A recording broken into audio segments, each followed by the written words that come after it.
You know, it's been a while since I've spent most of my Sunday depressed over college football. Today's not been a great day for the jackpot man. Thinking back to yesterday, and we're going to talk about that South Carolina LSU game. Just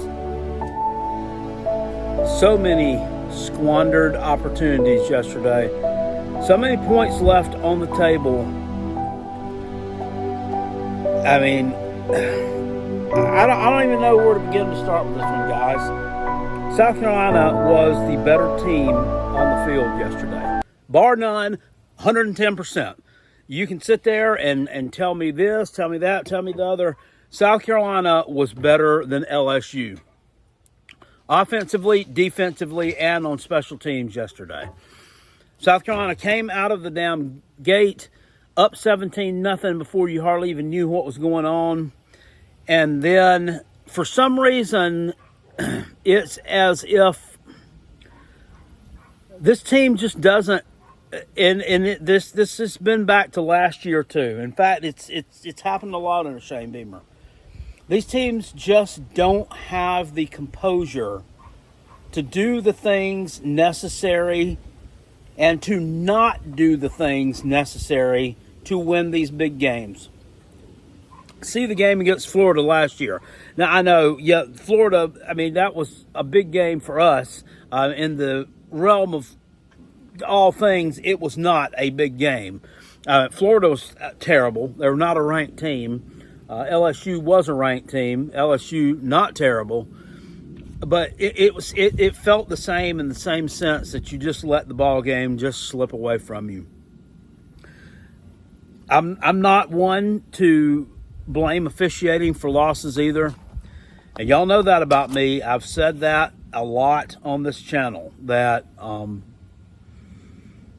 when you lose a game, there are a lot of things that probably went wrong that you probably could have done differently earlier in the ball game to not put it in the hands of an official at the end of the game. I've said that. It doesn't mean that I haven't got on here and complained about the calls, like the bullshit touchdown call for Clemson in the beginning of last year's game against them, in which the Spencer Rattler pass was called a backwards lateral or whatever. That was not a fumble. That thing was straight on the trajectory. It was too close to call, so they should not have called that a fumble, but they did. It's over and done with. However, I can't stand idly back after that mess yesterday and not speak about that damn officiating. It was absolute horseshit. There was some horseshit calls in the Kentucky-Georgia game last night, too, from what I understand. I haven't went back and watched all of those yet. In fact, I haven't went back and watched either one of these games yet, but I'm going to tell you, the name on the jersey has something to do with what happens in the guys with the striped shirts. It really does. South Carolina might be in the SEC. Kentucky might be in the SEC. These two are not big-time programs in the SEC. These are not the ones who are lining everybody's pocket. Okay? These referees make $2,000, maybe $3,000 for referee one of these games. They're low-paid schmucks. So they get a fraction of that for lining their pocket with a little bit of something from somebody to call a game a certain way. It happens. Think it doesn't happen? It absolutely happens.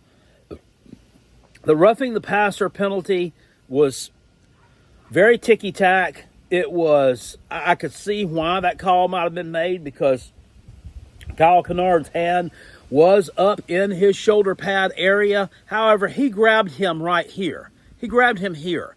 I could grab somebody by the sleeve of their jersey and tackle them, and you could just as well call that a horse collar. But it was a judgment call. It was who it happened to, and it was where it happened on the field, and it was also what the end result was, wasn't it? Wasn't it? So 2 pick sixes for South Carolina, wiped off the board because Kyle Kennard plays physical. Because Kyle Kennard pushed Graham Nussmeier down after he threw an interception. They're going to call a roughing the passer on him, and that nullifies a pick six. Absolutely, just an absolutely horrible play. Absolutely horrible officiating. Probably the worst one was the pass to Delvon Campbell from Robbie Ashford late in the game, where they threw a phantom offensive pass interference call against, I think it was Mazeo Bennett. We've watched this from every angle. I've seen shots of this on Twitter. There's no offensive pass interference. Some LSU idiot decided to get on there also and explain why it was. There's a lot of these LSU people I've been seeing today in my Twitter that I've been going back and forth with that. They're referees all of a sudden. They're referees that know the rules to everything. There's one ding-a-ling who told me all about horse collars. He told me all about the rule changes with it and all about this. And I said, dude, all this clown did was copy and paste something that came off of some site that he pulled up some rules on and told me what the rules of horse collaring were. Okay, well, it didn't say anywhere that horse collaring is a judgment call and that horse collaring has to do with pulling someone down by the back of the shoulder pads. It's not grabbing the back of the jersey. And the back of it is debatable. It was the top of his jersey. But once again, I'm done. I'm done with bitching about that because there were things that we could have done in that game to have prevented that from happening.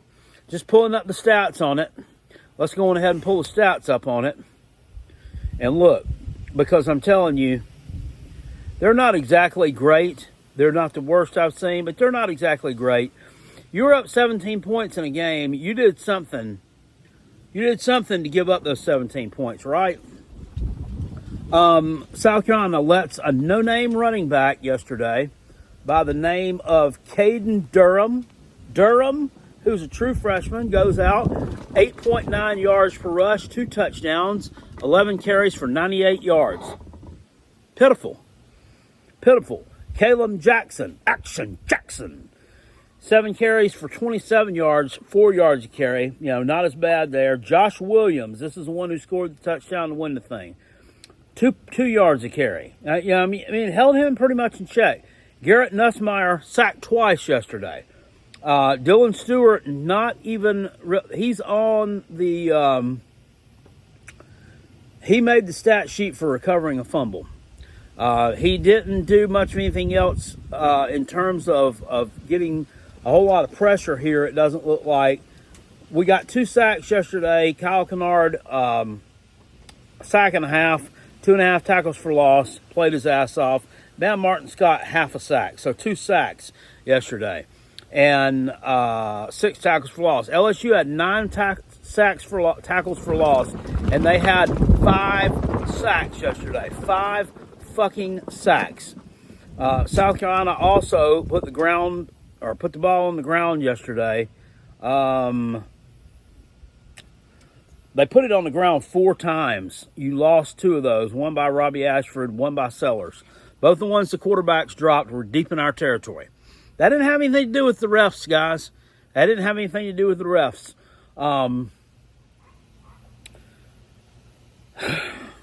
Just a maddening performance, really. I don't really know where else to go from here. Team played good enough to win. You know, you could sit there and say, well, if Lenore Sellers hadn't gotten hurt, he could come back in for the second half, then we would have probably won. Yeah, we probably would have, but he didn't. Robbie Ashford carried the ball 11 times, 11 yards. He was 2 of 4 passing for 42 yards, had a 3.9 QBR. I don't understand how that works. How do you have a 3.9 QBR when you completed half your passes for 42 yards? I'm sure some coach or data analyst down in the comment section will get on here and tell me everything about why that was. But the field goal at the end of the game, I mean, I feel for that kid. I really do. But, I mean, he's been in the program for a while. I think he should be able to hit it if our field goal kicker from last year, Mitch Jeter, had been playing, I think he would have hit that. But the ifs and buts is like, what is it? Ifs, buts, cherries, and nuts. I mean, you can't go back. Defensively, you played well, just not disciplined enough to win the ball game. And it all boils down to Kennard. He is, what is he? How long has this guy been around? He's a senior. He's a fourth-year player, and he may even be, let me see about him. He may even be a fifth-year player. I don't know. 2020, he's a 2020 guy. So he's played, this is his fifth year of football. Sorry. You've played enough football to be disciplined, and you played well. I appreciate the energy you brought. Looked damn good, but you've got to be a little bit more disciplined than that, dude. Especially knowing who you play for and knowing who we're playing and knowing that they're going to get the damn calls to go their way. They're just going to get the calls their way. And anyone can sit here and tell me I'm crying about the officials. I kind of am, because it was a load of horse shit, and everybody knows it. Everybody saw that game knows it was the worst officiated game that I've seen us play since we've been in the SEC. And I've been watching South Carolina football. I've been watching South Carolina football since 1980. It's when I went to my first game, when I really became a fan. And of course, I've been watching South Carolina play in the SEC since 1992, since we got here. Worst officiated game by far that I've ever seen. And Beamer said they're going to send a lot of those clips over to the SEC office for review and to clarify why they called them a certain way. I mean, you're just going to get a bunch of bullshit answers, dude. You're just going to get a bunch of canned BS answers that's not really going to explain anything. So, I would just move on from it. Add some fuel to the fire. You play Akron this coming Saturday. Please, please, please don't let this get you down and let this one be just a momentum killer for your season. You've outperformed expectations so far, even with this loss. So don't let this be something to kill your momentum. Y'all should go out. You're 27.5-point favorites from what I see. South Carolina should actually beat the fuck out of Akron this coming Saturday night. And that's what needs to happen. The frustrations need to be taken out on these turds who struggled to even get a damn first down against something called toothpaste yesterday. So, time to move on from that. South Carolina falls 36-33. Do I think LSU is a good team? Yeah, I actually do think they're a good team. It's going to take a good team with a little bit of moxie, a little bit of composure, and a little bit of good coaching to come down from 17 points behind. I don't care if you are playing South Carolina, if you have no respect for them, whatever. That really doesn't matter to me. It takes something to come from that far behind and win a game on the road in the SEC. So I think they're a good team. Do I think they're a great team? No. I think they're probably a team that's probably going to make the ReliaQuest Bowl again this year. So they're nothing special. And the thing about this is, we're sitting here at 2-1. We'll be 3-1 after this Saturday.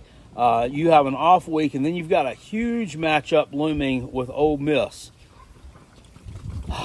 in several weeks, and that could be the first of 3 straight losses for you.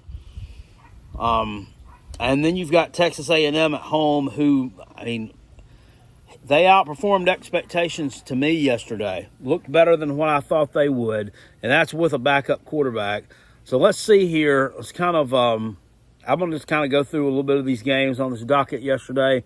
Who looked good? Who looked bad? Who's our big winners and big losers from yesterday? Alabama, 42-10 all over Wisconsin. Wisconsin had this thing close, in the first quarter, but Alabama just absolutely blows them out. Jalen Milroe accounts for 5 touchdowns in this game. I thought that they would blow Wisconsin out, and they did. Oklahoma State rebounds from a performance against Oklahoma State where they look kind of maybe disjointed and undisciplined. They win 45-10 over Tulsa. Big win there. Michigan with a 28-18 win over Arkansas State. And you were up 28-3, and you allowed them to score, looks like 15 points at the end of that game there to, pull within. Let's see, I don't know what the line was on this game, but that's still not real impressive there by Michigan. But they win it 28-18 against Ark State. Illinois keeps winning. They've ranked them in the top 25 now, 30-9 over Central Michigan. Florida State loses 20-12 at home to Memphis. I took a bath yesterday in our Callaway's College Football Pick'em Challenge picks. I couldn't believe there was going to be any way that Florida State would end up going 0-3 to start the season and lose at home to damn Memphis. But that's exactly what you did. I mean, they led this game from start to finish, and Florida State they couldn't get anything going. They are terrible. They're awful. The ukulele, 16 of 30 throw in yesterday, 201 yards and an interception. Here's the problem. Florida State's run game is non-existent. 24 carries for 37 yards yesterday. I mean, that's awful. Memphis wasn't, they weren't a whole heck of a lot better on the ground, but through the air, 25 of 38, 2 touchdowns, 272 yards, and they did what they had to do to put you away. NC State plays a nothing burger in La Tech, beats them 30-20. Can't cover the spread there. Pretty disappointing performance to come out and play like that after you just got your butt kicked up around your shoulder pads by Tennessee. Cincinnati beats Miami of Ohio 27-16. I actually had Miami, Ohio covering the spread here. I got that wrong. Missouri, 27-21 over Boston College. I mean, you have to kind of grind and wet far to win out here against Boston College. You were up 20. You were up by 10 points in this game in the fourth quarter, and you allowed them to score. I was hoping Mizzou would get another touchdown there to kind of cover the number there on that one. That's not going to get it done, guys. I mean, you're clearly the better team. Oregon gets up off the mat, 49-14 over Oregon State. Another one Carolina Jackpot got wrong on our pick'em. I just thought it was too many points. Dylan Gabriel, 20 of 24 for 291 yards. You don't get much better than that. Dante Moore, the transfer from UCLA, 3 of 3 throwing the ball here. So Oregon State goes down like a cheap hooker on discount night there. Terrible. Oklahoma 34-19 over Tulane. They did what they had to do. Notre Dame over Purdue. People were crazy. There's a lot of suckers out there who took Purdue to cover the spread against Notre Dame. Purdue is awful. I mean, I wouldn't lay points with Purdue. I don't care who they're playing. Notre Dame beats them 66-7. And this game was actually played. Where was this game played at? I guess it was at Purdue. Yeah, it was at Purdue. Awful. They rushed for 362 yards yesterday to Notre Dame. I mean, how do you come out and have a performance like that after you just lost to Northern Illinois? I don't know. Quarterback goes over 100 yards rushing. Jeremiah Love, 109 yards. Jadarian Price, almost 100 yards yesterday for Notre Dame. They absolutely meat slap Purdue.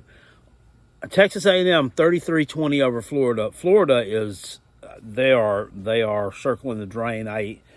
I'm wondering when Billy Napier is going to get let go because they were down 33-7 in this ball game. At one point, they come back to make it 33-20, so it actually looked somewhat respectable. But they were down 20-0 at halftime. Your second blowout loss in a row at home in the Swamp. You've got you're playing teams like Texas A&M, which Miami's good. Texas A&M, I mean, there's no way that this game should have been so non-competitive. DJ Lagway, the freshman phenom, 6 of 13, a touchdown and 2 interceptions. Florida has a lot of work to do, man, a lot. Washington State takes care of Washington 24-19. Pitt comes back and wins the backyard brawl against West Virginia. Pick your boy, Carolina Jackpot actually got right. I was on Pitt in this game, and they came back from double digits down 2 weeks in a row. I read a stat somewhere that said Pat Narduzzi's teams had never come back the entire time he's been at Pitt from 2 touchdowns behind in the fourth quarter to win ball games, and they actually did it twice in 2 weeks. So hats off there to the Pitt man. 38-34, they win the backyard brawl at home against West Virginia. Arkansas, struggle bus win over UAB, 37-27. That's not going to get it done. Utah, without Cameron Rising, wins 38-21 against Utah State. But this game here, it was 28-21 Utah heading into the fourth quarter, and they had to score 10 extra points there to kind of stretch that margin out a little bit. But man, Utah survives Miami 62-0 at home over Ball State.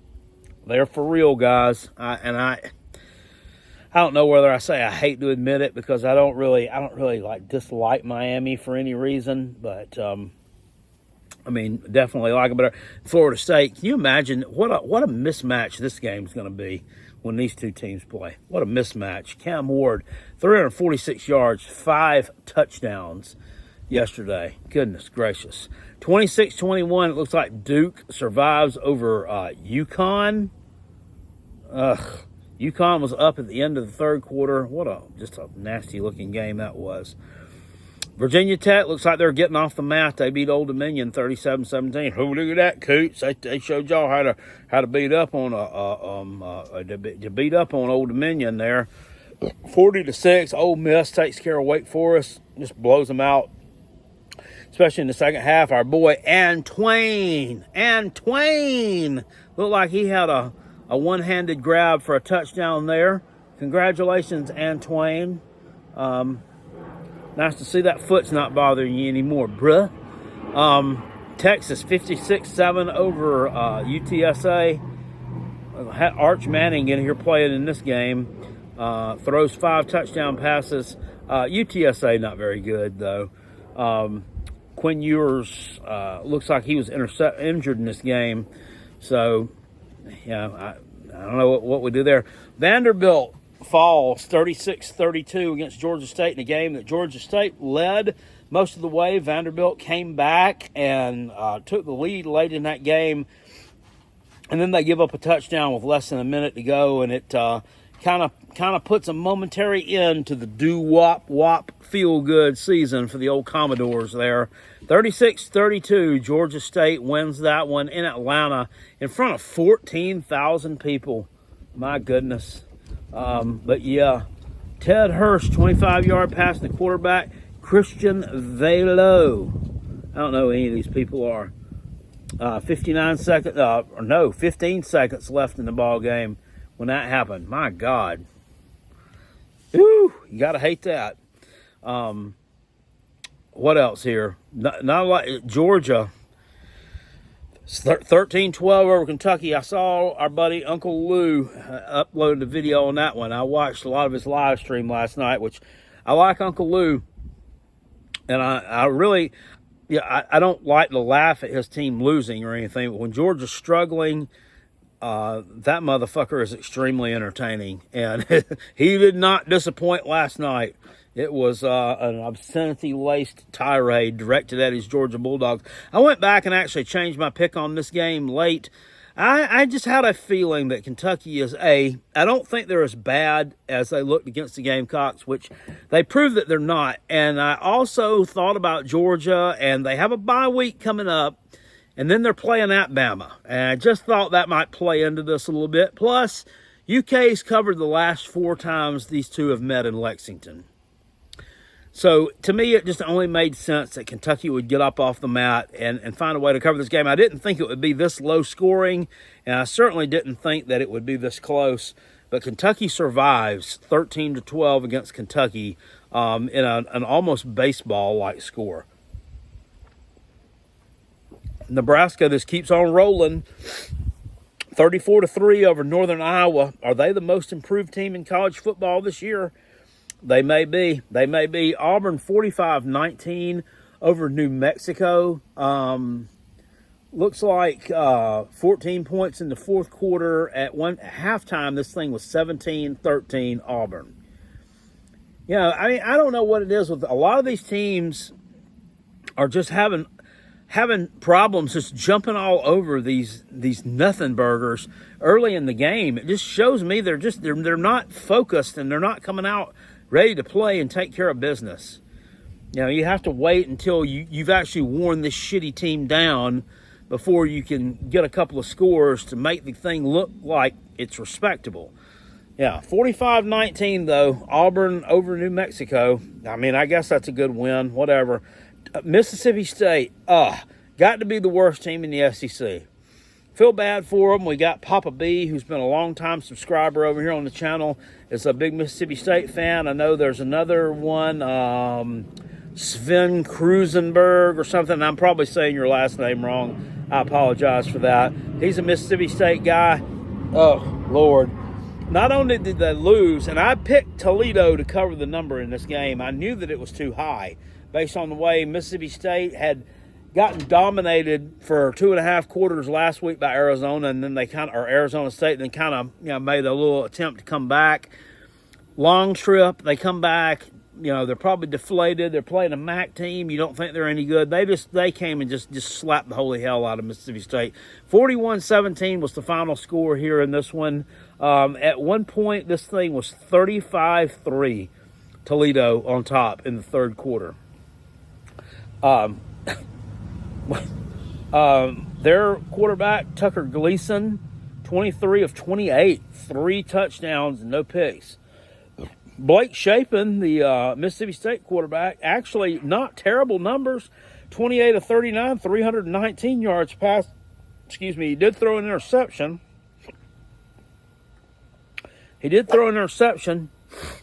So I don't know what's the story here. I don't know what the game within the game is.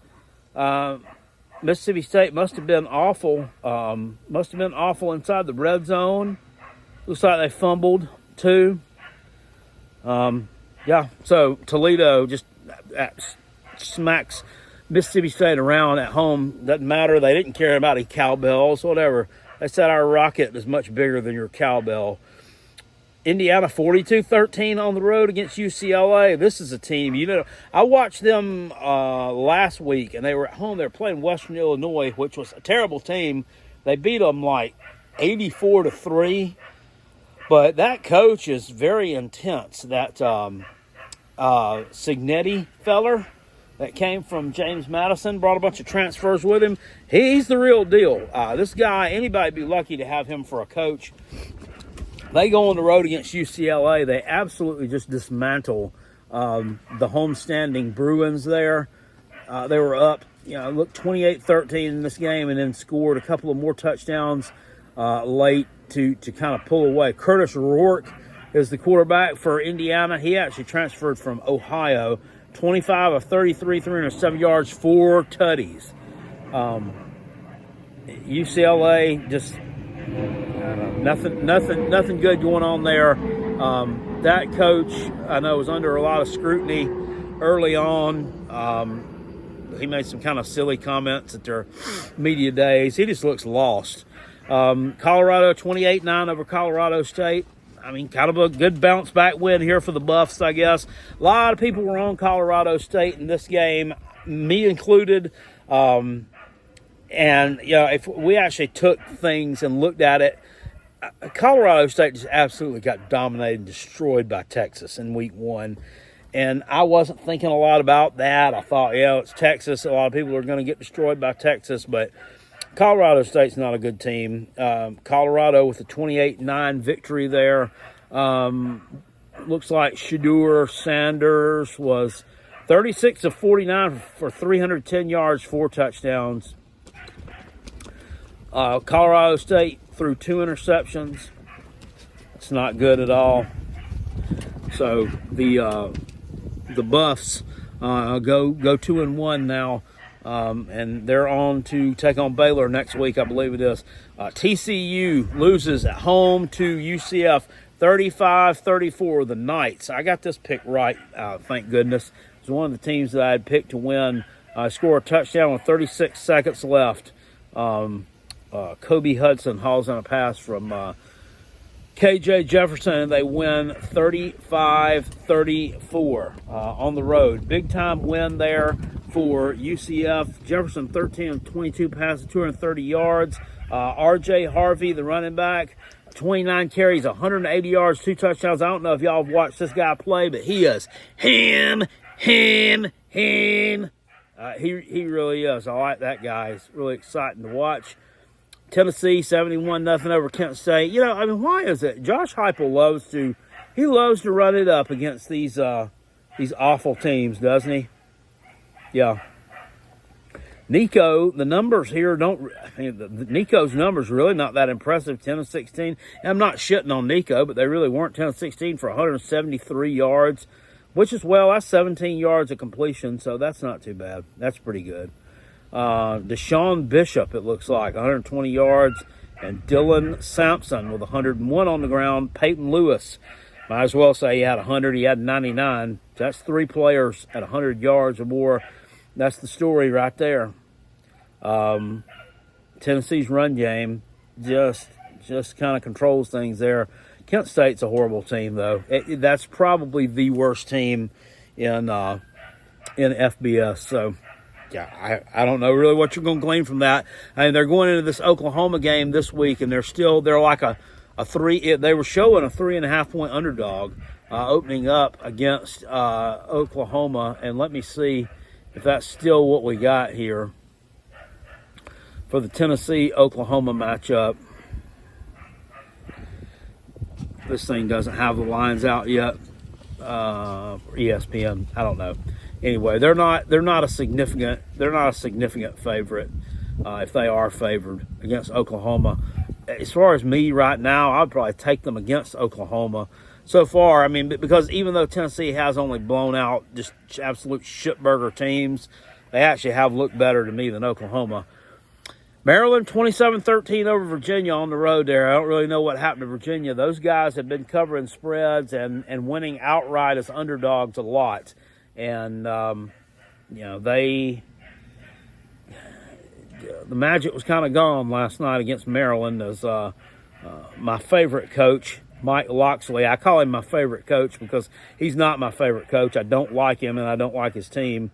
They were actually up 17 or 13-7 at a half, and they let Maryland come back and beat them.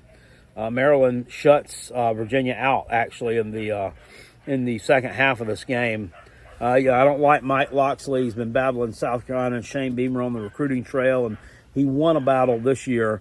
So that we got there. Not a lot else here exciting. Cal gets another win, 31-10 over San Diego State. That's who Florida State plays this coming week at Tallahassee, and they're showing Florida State as a favorite over Cal. I don't understand that. How are they favored over Cal? How are they favored over anybody? Very mind-boggling, puzzling to me. So I can pick against them again. I'm not picking Florida State again until they actually win a game.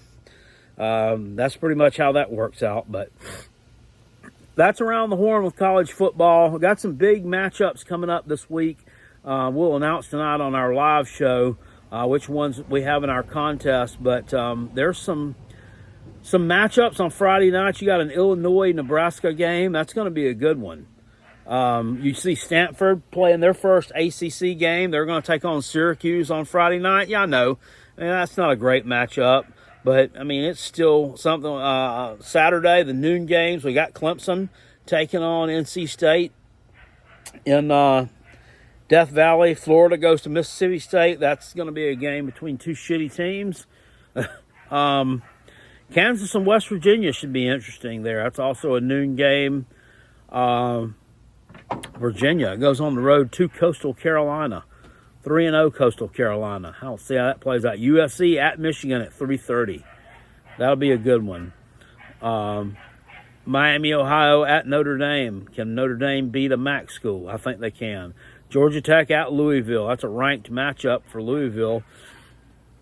Arkansas at Auburn. Got Rutgers at Virginia Tech. That's a matchup of a 2-0 Rutgers against 2-1 Virginia Tech. That should be smash mouth. We're going to see some smash mouth football there. I'm interested to see that one, see how Kyle Monangai from Rutgers does against that Virginia Tech defense. Got Utah taking on Oklahoma State in Stillwater at 4. That's going to be a huge game. Vandy takes on Mizzou in their first SEC game of the season.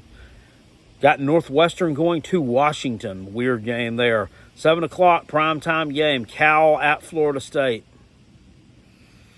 Cal going to win. Tennessee at Oklahoma. That's at 7:30 on ABC. Of course, my Gamecocks play Akron at 7:30 next Saturday night. That one will be live streamed here on the Carolina Jackpot channel. Ole Miss plays Georgia Southern. I don't know how the hell they get away with playing such a fucking taffy-ass schedule to start the season off, but they sure do. Kansas State at BYU Saturday night at 10:30. That's going to be an interesting matchup there. That could be on upset alert. So, that's a recap, guys, of week number 3 in the college football season. Or week didn't go like I wanted it to for the Gamecocks, but you know, they've got some things they need to work on. They've got to be disciplined. They've got to start keeping their composure and learning how to win these tight ball games. They've not been good at winning tight ball games. And, you know, if you're going to be a good team, I mean, you're going to be in some tight ball games against some good competition. It's time to just, you know, what's the term? Drop your nuts and, you know, let's get it done. Anyway, I'll see you guys later on. Please hit this video with a thumbs up if you enjoyed the content here today. I enjoy, as always, doing the live streams, hanging out, talking college football with y'all. Yesterday's got a little bit lit at the end. I kind of let somebody have it there. I gave them a verbal tongue lashing. Someone asked if I was mentally stable. Yeah, I'm totally mentally stable. I get mad when I watch my team play well for a while and then lose. So I'm totally mentally stable. Are you mentally stable is my question for asking such a dumb question of Carolina Jackpot. But I kind of let that guy have it, and I have no regrets for letting him have it because he absolutely 100% deserved it. Some other people, there were some Tennessee fans in the chat that were kind of trying to troll me, that were kind of seemingly, to me, it was kind of like they were kind of pointing and laughing a little bit at Lenore Sellers' injury because they kept throwing things up. He's not coming back, not coming back. He's limping. It's his ankle. It's not good. He's hurt. I think one of them said, I see blood. There might be a broken bone. I mean, none of that was true. And he didn't come back into the game. But it seemed like they were taking just a little bit too much joy in being able to let me know early that he was hurt. I'm watching the same game you are. I can see that he's hurt. So I don't know if that came from a place of jealousy, a place of anger. But this week, with Ray Tanner stepping down at South Carolina, it's brought to light a lot more of the South Carolina-Tennessee hatred, the signal stealing accusations, the whole 9 yards. I'm going to sit here and tell you Tennessee fans one more time, and I tried to stop talking about that on this channel. If South Carolina stole your signals, guess what? Nothing is going to happen. Nothing's going to happen to them. Nothing. The people they're going after are Connor Stallions and the people at Michigan. They're not going to go after everybody that he gave intel to because they'd be chasing them down for 10 damn years. Nothing's going to happen. Nothing. And guess what else? You can't go back and play that game. And guess what else? If we did steal your damn signals, we still had to go out there and execute. And as supposedly much more talented as you were versus us in 2022, it shouldn't have mattered anyway. Y'all can absolutely go piss up a rope, and I hope that rope's got electricity running through it. because you have really pissed me off and have made like dealing with some of you just, I mean, it's funny for a while, but after a while it's just totally unenjoyable. It's totally unenjoyable. I'm sorry that we ruined your season. I'm sorry that Michigan was scared to play you in the playoffs. Yeah, I'm sure that Michigan was really scared to play you in the playoffs after they watched UGA go down, or watched you go down to UGA in Athens a couple of weeks prior and absolutely just prison raped you. Yeah, I'm sure they were real scared to play you, though. Anyway, y'all are dumb, but everybody else is good. I appreciate you watching. Thanks. I'll see you guys later on. Live show tonight at 9 o'clock. Be there or be square. See y'all later. Woo!